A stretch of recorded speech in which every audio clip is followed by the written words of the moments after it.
I think what I would do first on this Transfiguration Sunday is tell you what it is that I want you to take away from here, above and beyond what you will take away on your own from that reading, from both Deuteronomy and from Matthew. And I guess what I would say is that we have mountaintop experiences and we have valley experiences, and that is the fact of life. And I think God uses those mountaintop experiences to prepare us for the inevitable valleys. And while we would rather stay on the mountaintop, Christ calls us into the valley. And the one thing that we need to remember is what Jesus says is, remember, I'm with you always, on the mountaintop and in the valley. And I'm just going to talk this through a little bit. This is a very personal topic for me, and I imagine, particularly those of us that are a little older, it's relevant to you in your life as well. Mountaintops and valleys. I remember when I was almost done with seminary, I'd already gotten my Master's of Divinity, I was working on my degree in counseling. Marta got deployed to Afghanistan, and I spent a summer at my father's house over in Teton Valley, Idaho.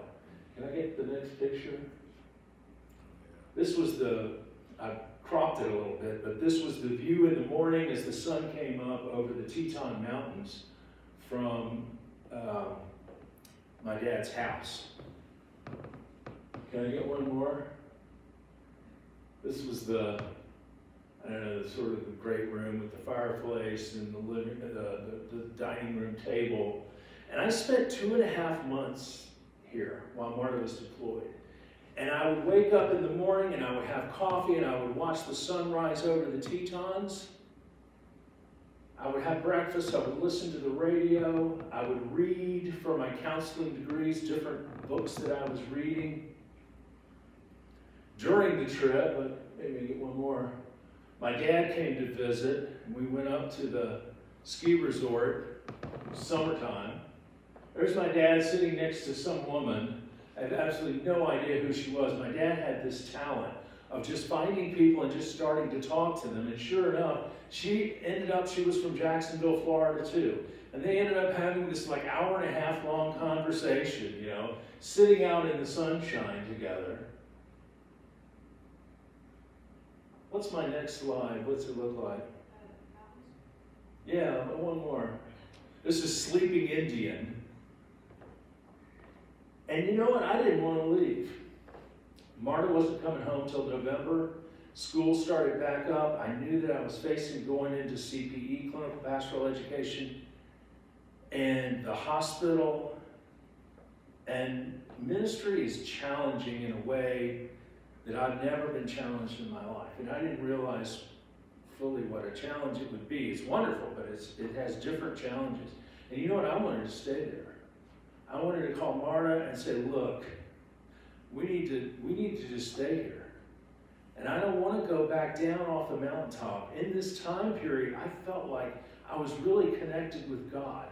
I would walk the golf course during the day and see moose tracks on the green. And I just felt so connected. And I really didn't want to leave.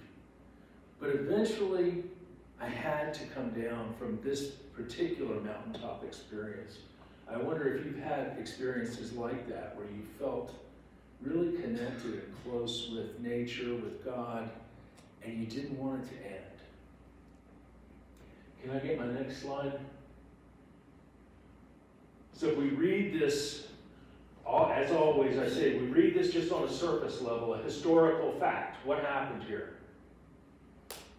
Jesus took 3 guys and went up onto a mountain, and he turned dazzling white, and God spoke, and then they came down the mountain. Those are the historical facts.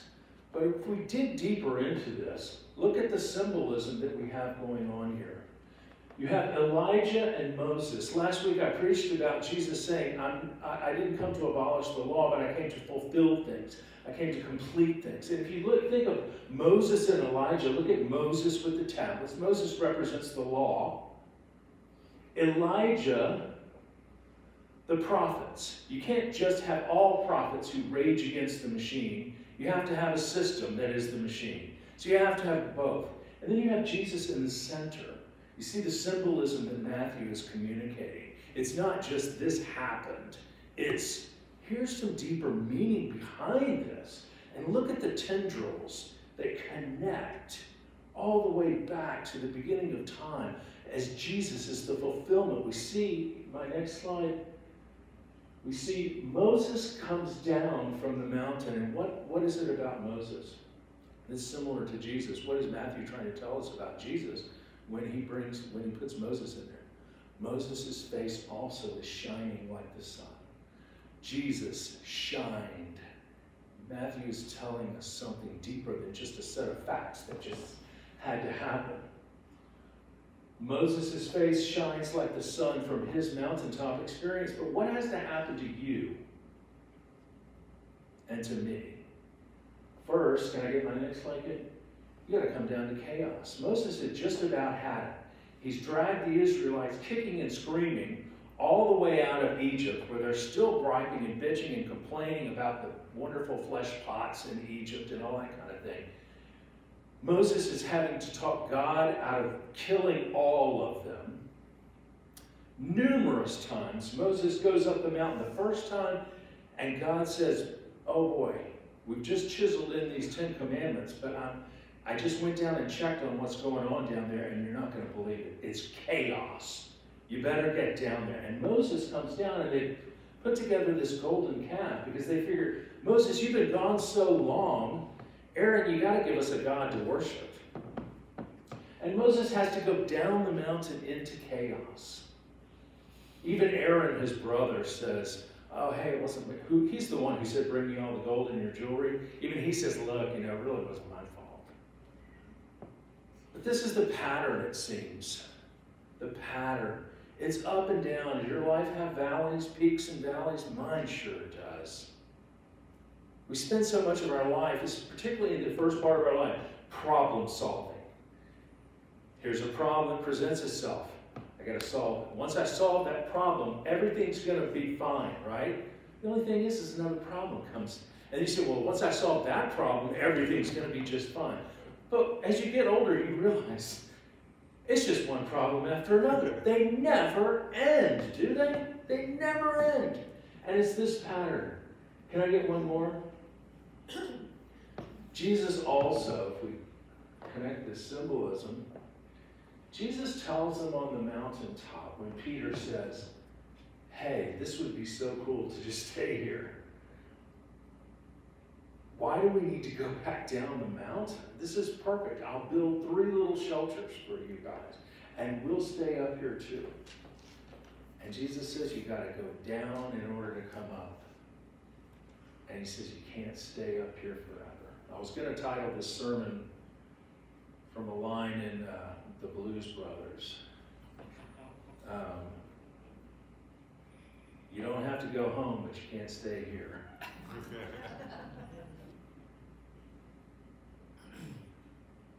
Jesus comes, and I think one of the most important things about Jesus is Jesus models for us that God is safe, that life is safe, the universe is safe. And we don't believe him, and Peter doesn't believe him, and no one believes him. And Jesus says, look, I'm going to show you the ultimate valley, and that is death on a cross. But I'm going to show you, can I get my next one? I'm going to show you that after that, there is a resurrection for you or for me. God is safe, and God is with you in the valleys and on the mountain. The universe is a safe place. God is a safe God.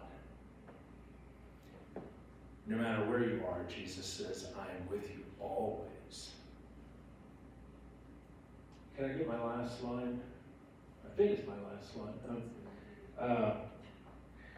I was discussing the sermon with Marta, and like a lot of times, just sort of things just pop into my head, and I started thinking about Martin Luther King's speech, I've been to the mountaintop.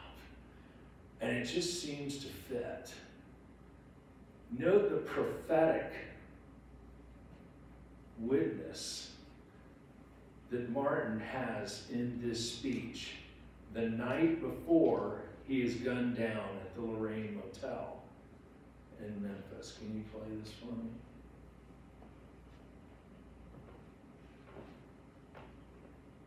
All we say to America is be true to what you say on paper.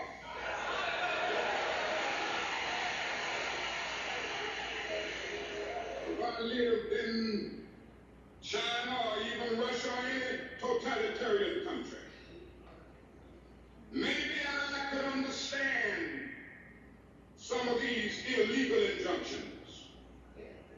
Maybe I could understand the denial of certain basic First Amendment privileges because they haven't committed themselves to that over that.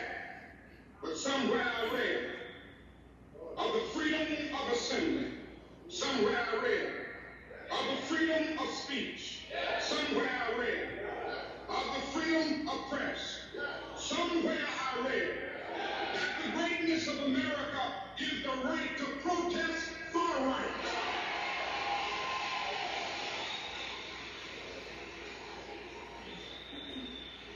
And so that's the not saying we aren't going to let any dogs or water hoses turn us around. We aren't going to let any injunction turn us around.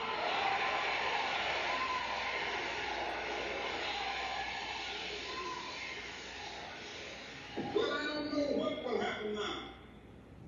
We've got some difficult days ahead. But it really doesn't matter with me now, because I've been to the mountaintop.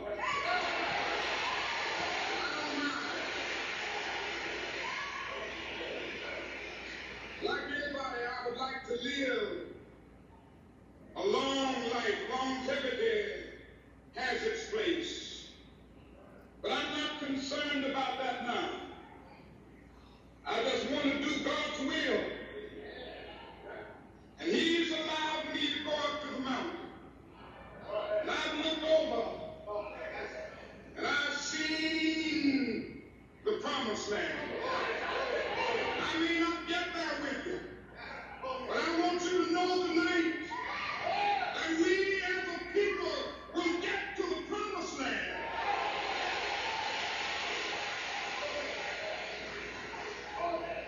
So I'm happy tonight. I'm not worried about anything. I'm not fearing any man.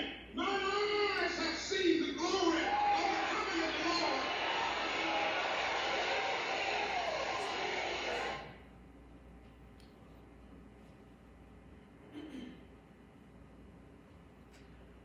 So April 4th, the next day, Martin Luther King was assassinated. I think Martin Luther King could have hung out at the Ebenezer Baptist Church in Atlanta and lived a long life. But he chose to go from the mountaintop back down into the nitty-gritty chaos that is life itself. My life, for sure, perhaps most of your lives as well. And when I watched that and felt the connection with the message I'm trying to give this morning,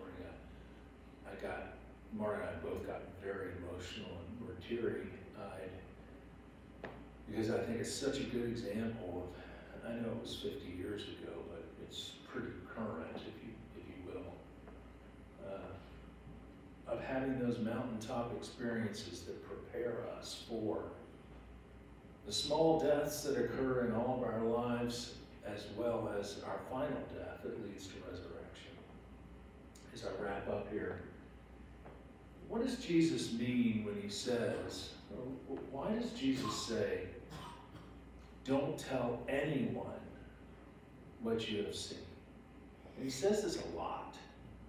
And it's confusing to me. I don't know about you, but I have my thoughts on it. You may have your thoughts as well. Why would he say, don't tell anybody, after they just saw this most amazing thing? They heard God's voice saying, this is my son, listen to him. And Jesus says, don't tell anybody about it. My thinking on it is, and I could be wrong, there are some things that you can't use words to describe to people. There are some things that are ineffable and indescribable. You know, how do you tell someone what ice cream tastes like if they've never had ice cream? Or pick any of the other gifts of God that we can experience. How do you tell someone? And I think Jesus says this because this is a very visceral and personal experience that you have to experience at a cellular level ourselves. You have to experience those lows of losing someone so precious and dear to you that you think your own life is going to end. And then coming out on the other side and remembering the mountaintop and ascending to another mountaintop. And it's just, life just seems to be like that. And I think what Jesus is saying is, don't try to tell people about it. People have to experience this for themselves. As I close up here, I think this little church does a darn good job of doing that. We have a lot of celebration of lives here. We do a lot of preaching to this community without using a lot of words. We don't go door to door, knocking at all hours of the morning and night saying, hey friend, can I tell you about Jesus? When people are in a lot of trouble, we don't say, have you prayed to Jesus about this? Because let me tell you the magic of Jesus. We're just a comforting, holy presence in this community. I think that's what we need to continue to be.